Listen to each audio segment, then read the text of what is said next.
Trình hôn bởi ni sen xăm phong nàng bên mi kia rối lo biết vì nàng vô non li sinh sang kia lắng mi đồ son sabia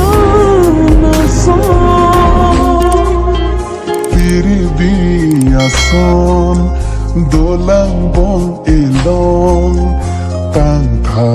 ha seng tiang so mahon phong pasan chom